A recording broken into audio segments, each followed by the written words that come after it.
This is supposed to be the city, right?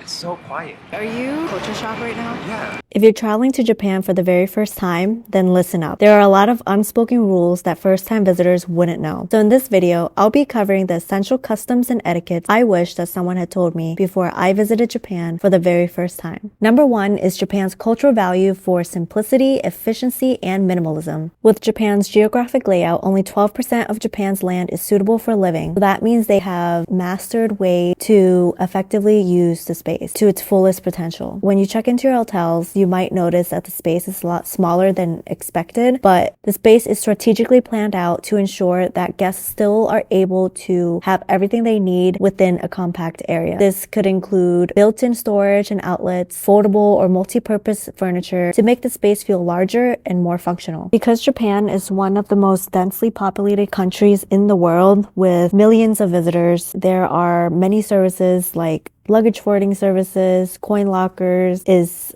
part of the norm. That's because the worst thing you want to run into when you're traveling to and from work is getting stuck behind a bunch of tourists with a million luggage with them, especially with such a compact space. So pack light, utilize those luggage forwarding systems, use the coin lockers so that you're not dragging your luggage everywhere with you. It is an unspoken rule to leave one side of the escalators open so that those in a hurry can pass. If you're in Tokyo, people will stand on the left side. If you're in the Kansai region like Osaka and Kyoto, people stand on the right side to let others pass on the left side. Public etiquette. In general, Japan is a very polite and respectful society. You'll notice that the people are usually very quiet when out in public. On the trains, you'll rarely find people having loud conversations or talking on the phone. That's because Japan values quiet and orderly conduct in public. So keep your voice down and avoid talking on the phone. If you're on the train,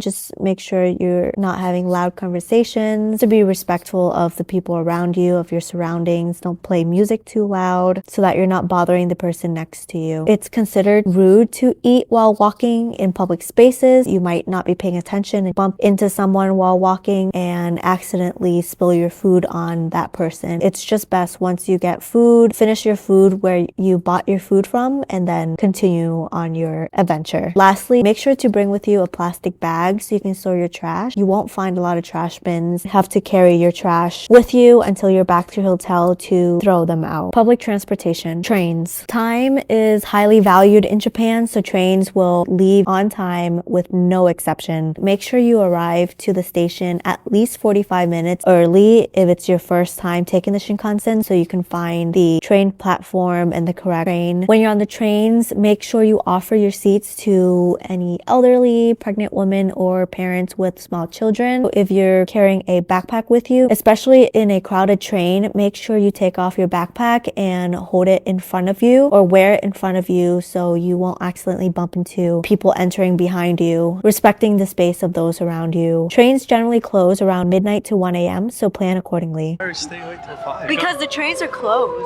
What? What do you mean the trains are closed?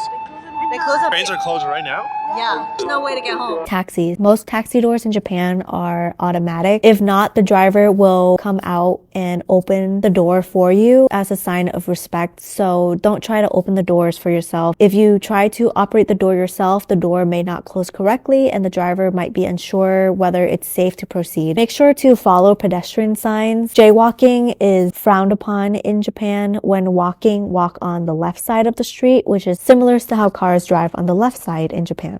Oh crap, I was recording this whole time. If you made it this far and found this video helpful, please make sure to hit the like button and subscribe for more videos. While there's always something going on in Japan year-round, there are 2 times during the year when it's actually not a good time to visit Japan. During Golden Week and during Obon. The dates change depending on the calendar year. However, Golden Week is usually around late April, early May. Obon is usually around mid-August. Since this is a national holiday for Japan, a lot of companies will go on holiday, which means a lot of places you plan on visiting might be closed or shut down, and it'll be busy everywhere. The roads will be extra crowded, the hotels will be packed, prices will skyrocket. So try to avoid those two times when you're planning your travels. Bowing. Bowing is a common form of greeting in Japan, and it's used to show respect, gratitude. While tourists are not expected to know the intricacies of bowing, a small nod is appreciated when someone bows to you. Hygiene. Hygiene standards are high in Japan, and so it's very unlikely that you'll get sick from eating street food or drinking from the tap water. One thing to keep in mind is to bring a small towel with you, as some public restrooms might not have paper towels or dryers for you to dry your hands. You also want to avoid sitting on the ground because it's considered dirty, especially if you're using public transportation and you'll be sitting on the clean seat, getting the seats dirty for the next person. So it's usually frowned upon. Lastly, don't blow your nose in public, especially at a dining table, which is considered rude. So if you do have to blow your nose, just excuse yourself to the restroom. Queuing culture. Make sure when waiting for trains, you line up at the marked areas on the ground and queuing up to enter the train and not just standing sporadically around, because then it will disrupt the order of people exiting and entering when the train arrives. Queuing is taken very seriously. Cutting in line is considered very rude in Japan. Queuing for restaurants, especially popular ones, is a common sight. This is a sign of the establishment's quality and worth. Japanese people take a very disciplined approach to queuing, standing in line patiently and quietly, sometimes for hours, for their turn to enjoy a meal. Dining in Japan is about enjoying the food, the presentation, and the service, which is impeccable. The act of waiting itself sets the stage for a more appreciative dining experience where the food seems to taste better simply because someone had invested the time and anticipation into the meal.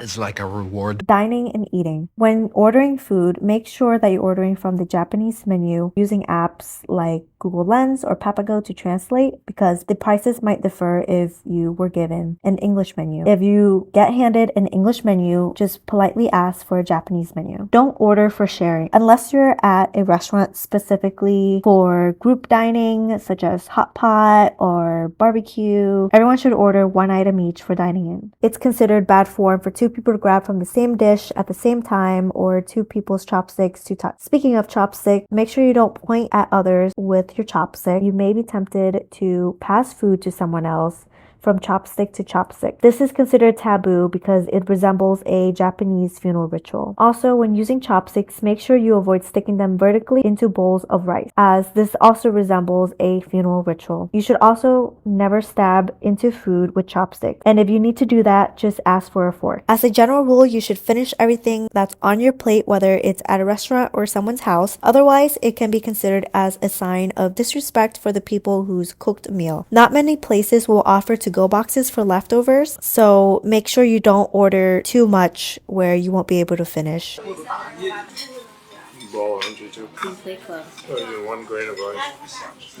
Also, never mix your wasabi with soy sauce, as it can be considered bad manners. Generally, when at restaurants, especially in small restaurants, there's usually no socializing.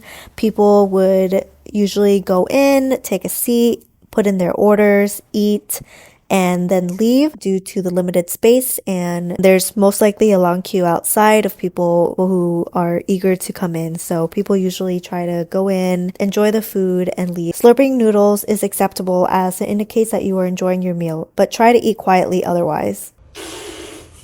Yes, one more. Hi. Drink soup.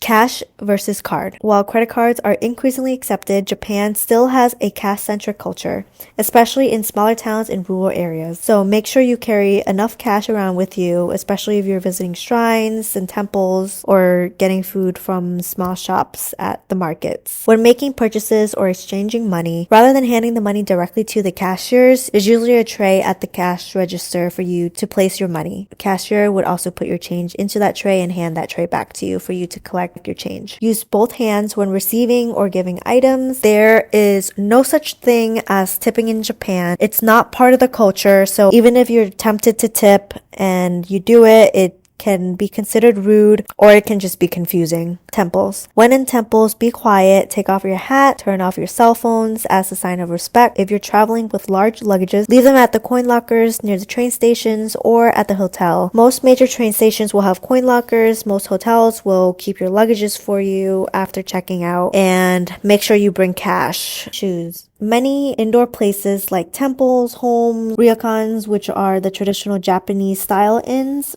require you to take off your shoes before going inside. There are usually slippers for you to wear indoors. When packing, make sure you pack for comfort over aesthetics when it comes to shoes, because you'll be doing a lot of walking. And also make sure you pick up a bunch of these foot acupuncture pads from Donkey, because they'll be life-changing and will relieve so much pain. At the end of the day, you'll need it, trust me. Make sure you ask for permissions before taking pictures of people or stores, as this can be considered rude, especially in Kyoto, where some stores selling artistic products and designs do not allow for photography. If you have a drone and you wish to fly your drone, just make sure you register your drone and follow these steps here on the screen. 2 areas where drones are prohibited from. 1 is in the cities and 2 in sacred areas such as temples and shrines. If you do break these rules, you can get fined up to 500,000 yen. Breakfast. Japan is not a country that's big on diners or big breakfast meals, so most stores and restaurants won't open until 10 a.m. But I highly recommend you going out before then to explore before the crowd. Grab something quick from the local bakeries or the convenience store like 7-Eleven, Family Mart, Lawson, Mini Stop. Their food is phenomenal. I had breakfast from Family Mart and 7-Eleven probably 80% of my time in Japan. The food is freshly made every day. The onigiri were top notch. The egg sandwiches, 10 out of 10. They're cheap, they're fresh. It's amazing. For us, this was just the easiest way to do breakfast as we get on the road and start our day. And you can also get coffee either from the convenience store, or there's also vending machines where you can get coffee from. Onsen. One thing I highly recommend for anyone visiting Japan is to go to an onsen. It's really not as weird as you think. No one really cares. No one will look at you when you go in there. Everyone will mind their own business, and it's a very liberating and body positive experience. So initially, my friends were very hesitant on going to the onsens and just the idea of bathing with a bunch of strangers, but since there was a bathhouse in the hotel we were staying in, they decided to check it out, and we ended up going back there every morning when we wake up and every night before we go to bed. It was such a great experience. Make sure you wash your body and hair before entering the bath. Don't let your hair touch the water. Don't bring any phones. And then after you get out of the bath, make sure you rinse and wash again before leaving. And if you have any tattoos, you may not be allowed in public onsens unless it's a facility that's tattoo friendly. Some facilities might offer tattoo coverings, but most public onsens will not allow entry if you have any tattoos. Nightlife. If you're interested, explore the vibrant nightlife, particularly in Tokyo. Drinking on the streets is completely legal in Japan, so drink responsibly and have fun. Communication. While not everyone speaks fluent English, everyone are generally very helpful, but learning a few basic Japanese phrases can go a long way in showing respect. Here are some common phrases you should know for your trip. Safety. Japan is one of the safest countries in the world with very low crime rates. So if this is your first international travel, or if you're traveling by yourself, there's nothing you have to worry about. However, it's still wise for you to follow some general safety tips, such as keeping a close eyes on your belongings, not going down dark alleys, things like that. It's often said that even if you were to lose your wallet on the train, someone will return it back to you or turn it into the lost and found without taking anything out. Japanese people in general are very respectful and honest. If you're a female, to avoid any unwelcoming situations, make sure you dress modestly. And during peak hours, if you're taking the train, there's also ladies only carriages that you can get on for extra safety. Scam that you should look out for, this is mostly impacting men, is you might get approached by many pretty ladies and they would take you to the bars or clubs,